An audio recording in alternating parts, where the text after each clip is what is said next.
കൊട്ടാരക്കര ഗണപതി ക്ഷേത്രത്തിൽ സന്ദർശനം നടത്തിയ ശേഷം മുൻ കേന്ദ്രമന്ത്രിയും BJP നേതാവുമായ വി മുരളീധരൻ സംസാരിക്കുകയാണ്. തത്സമയം. അത് കഴിഞ്ഞ ദിവസം ശബരിമലയിൽ നിന്നുള്ള ധാരാളം വിവരങ്ങൾ അയ്യപ്പൻ്റെ സ്വർണമടക്കം കവർച്ച ചെയ്ത ഒരു സാഹചര്യം നമുക്കെല്ലാവർക്കും അറിയാം. അത് കേവലം ശബരിമലയിൽ ഒതുങ്ങി നിൽക്കുന്നതല്ല. ഈ സർക്കാരിൽ നിരീശ്വരവാദികളുടെ സർക്കാരിൻ്റെ കീഴിൽ ദേവസ്വം ബോർഡിൻ്റെ പ്രവർത്തനം അങ്ങേയറ്റം ഹിന്ദു ക്ഷേത്രങ്ങളുടെ കാര്യത്തിൽ അങ്ങേയറ്റം അനാസ്ഥയാണ് സർക്കാർ കാണിച്ചുകൊണ്ടിരിക്കുന്നത്, ദേവസ്വം ബോർഡ് കാണിച്ചുകൊണ്ടിരിക്കുന്നത്.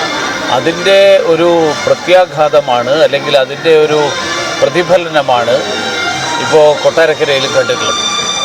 കൊട്ടാരക്കര ക്ഷേത്രം എന്ന് പറഞ്ഞാൽ കൊട്ടാരക്കര ഗണപതി ക്ഷേത്രത്തിൽ ലോകമെമ്പാടുമുള്ള ഭക്തർ ഇവിടെ എത്തിച്ചേരുന്നത് ശ്രീ മഹാഗണപതിയെ തൊഴുത് ഗണപതി ഭഗവാന്റെ പ്രസാദം സ്വീകരിക്കാൻ വേണ്ടി, പൂജയുടെ ഭാഗമായിട്ടുള്ള, പൂജയുടെ അംശമായിട്ടുള്ള ഒരു പ്രസാദമാണ് ഹരിപ്രസാദമായിട്ട് കണക്കാക്കുന്നത്.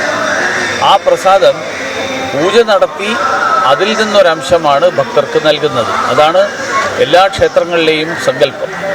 പക്ഷേ ഇവിടെ അത് ക്ഷേത്രവുമായിട്ടൊരു ബന്ധമില്ലാതെ ചില ആളുകൾ കൃത്രിമമായിട്ടുണ്ടാക്കി നൽകുന്നു എന്ന് പറയുമ്പോൾ അതിന് ഉത്തരവാദികളായിട്ടുള്ള ആളുകൾ ആരാണെങ്കിലും അവരെ നിയമത്തിൻ്റെ മുന്നിൽ കൊണ്ടുവരണം, കർശനമായിട്ടുള്ള നടപടിയെടുക്കണം.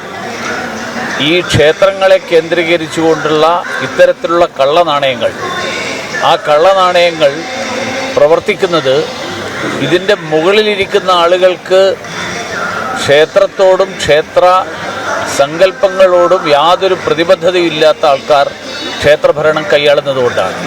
ദേവസ്വം ബോർഡിൽ നിരീശ്വരവാദികളായിട്ടുള്ള ആളുകൾ ഇരിക്കുമ്പോൾ, സർക്കാരിൻ്റെ ദേവസ്വം മന്ത്രി തന്നെ നിരീശ്വരവാദിയായിട്ടുള്ള ആളാകുമ്പോൾ, സ്വാഭാവികമായും പൂജ നടത്തിയാലെന്താ, പൂജ നടത്തിയില്ലെങ്കിൽ എന്താ, കറുത്ത ഒരു പ്രസാദം, ഒരു സാധനം കൊടുത്താൽ മതി എന്നുള്ള ഒരു ധാരണ, ആ ധാരണ പകരുന്നത് കൊണ്ടാണ് ഈ തരത്തിൽ സംഭവിക്കുന്നത്. കാരണം നമ്മൾ കാണാറുണ്ട് ദേവസ്വം മന്ത്രിമാർ ശ്രീകോവിലിൻ്റെ മുന്നിൽ പോയി നിന്ന് കൈ കെട്ടി നിൽക്കുന്ന സ്ഥിതി.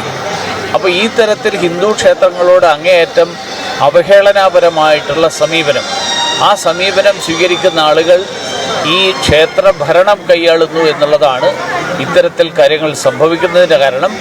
പക്ഷേ അതോടൊപ്പം ഇതിൻ്റെ ക്ഷേത്രങ്ങളെ ചുറ്റിപ്പറ്റി ദേവസ്വം ബോർഡിൻ്റെതാണെങ്കിലും ഉദ്യോഗസ്ഥന്മാരാണെങ്കിലും അല്ലാത്തവരാണെങ്കിലും അങ്ങനെയുള്ള ആളുകൾ ആരൊക്കെ ഇതിൽ പങ്കാളികളാണോ അങ്ങനെയുള്ള മുഴുവൻ ആളുകളെയും, ക്ഷേത്രത്തോടും ക്ഷേത്ര ആചാരങ്ങളോടും പ്രതിബദ്ധതയില്ലാത്ത മുഴുവൻ ആളുകളെയും ക്ഷേത്രത്തിലെ ഇത്തരത്തിലുള്ള ചുമതലകളിൽ നിന്ന് കണ്ടെത്തി അവരെ നിയമ നടപടിക്ക് വിധേയമാക്കുകയും അവരെ അതിൽ നിന്ന് മാറ്റുകയും ചെയ്യണം എന്നുള്ളതാണ് എൻ്റെ അഭിപ്രായം. കഴിഞ്ഞ ദിവസം ദേവസ്വം ബോർഡ് പ്രസിഡന്റിനെ ഇവിടെയുള്ള ഭക്തർ നേരിട്ട് ബന്ധപ്പെട്ടിരുന്നു ഫോണിലൂടെ. അപ്പോൾ പ്രതിഷേധിക്കുമെന്ന് പറഞ്ഞപ്പോൾ അങ്ങനെയെങ്കിലും നിങ്ങൾ എന്ത് വേണോ ആയിക്കോളൂ എന്നുള്ള രീതിയിലായിരുന്നു അല്ല, അത് ദേവസ്വം ബോർഡിൻ്റെ പ്രസിഡന്റിന് നിരീശ്വരവാദിയാണോ അല്ലയോ എന്ന് എനിക്കറിയില്ല. കാരണം അദ്ദേഹം കോൺഗ്രസിൽ നിന്ന് വന്ന ആളാണ്. അദ്ദേഹത്തിൻ്റെ ബാക്കിയുള്ള ആശയങ്ങൾ എന്താണെന്ന് എനിക്കറിയില്ല. പക്ഷേ ദേവസ്വം ബോർഡ് പ്രസിഡന്റിൻ്റെ കീഴിലാണ് അയ്യപ്പൻ്റെ സ്വർണം ചെമ്പാണെന്ന് ചിത്രീകരിച്ചിട്ട് അത് വിറ്റഴിക്കാൻ വേണ്ടിയിട്ടുള്ള ശ്രമം നടന്നത്. അതുകൊണ്ട് ദേവസ്വം ബോർഡ് പ്രസിഡന്റ് ദേവസ്വം കൈകാര്യം ചെയ്യുന്നത് ഒരു ട്രസ്റ്റി എന്നുള്ള നിലയിൽ ക്ഷേത്ര സ്വത്ത് ഭക്തർക്ക് വേണ്ടിയിട്ട് കൈകാര്യം ചെയ്യുക എന്നുള്ളതിന് പകരം ആ ക്ഷേത്ര സ്വത്ത് കൈക്കലാക്കാനും അത് വിറ്റഴിക്കാനുമുള്ള ലക്ഷ്യത്തോടു കൂടി പ്രവർത്തിക്കുന്ന ആളുകളുടെ കീഴിൽ, അങ്ങനെയുള്ള ആളുകളുടെ കീഴിൽ ക്ഷേത്രങ്ങൾ പ്രവർത്തിക്കുമ്പോൾ ഭക്തരുടെ വേദനയും വികാരങ്ങളും മനസ്സിലാക്കാൻ അവർക്ക് കഴിയാതെ പോകുന്നു എന്നുള്ളതാണ് കേരളത്തിലെ ഹിന്ദു സമൂഹം നേരിടുന്ന ഏറ്റവും വലിയ ദുരവസ്ഥ. പഴയ ദേവസ്വം അംഗങ്ങൾ ഉൾപ്പെടെ പ്രതിപട്ടികയിൽ വരികയാണ്. പ്രതിപട്ടികയിൽ ദേവസ്വം അംഗങ്ങൾ മാത്രമല്ല, ദേവസ്വം മന്ത്രി ഉൾപ്പെടെ.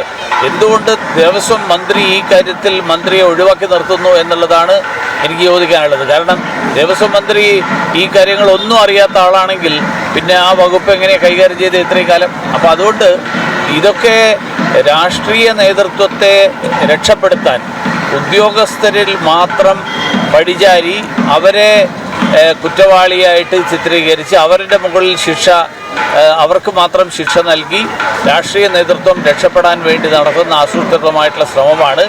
അതുകൊണ്ടൊന്നും പ്രശ്നങ്ങൾ പരിഹരിക്കപ്പെടില്ല. കേരളത്തിലെ വിശ്വാസി സമൂഹം ഇതിൻ്റെ പിന്നിലുള്ള മുഴുവൻ ആളുകളെയും കണ്ടെത്തുന്നത് വരെ ഈ കാര്യത്തിൽ ജാഗ്രതയോടുകൂടി ഇരിക്കും.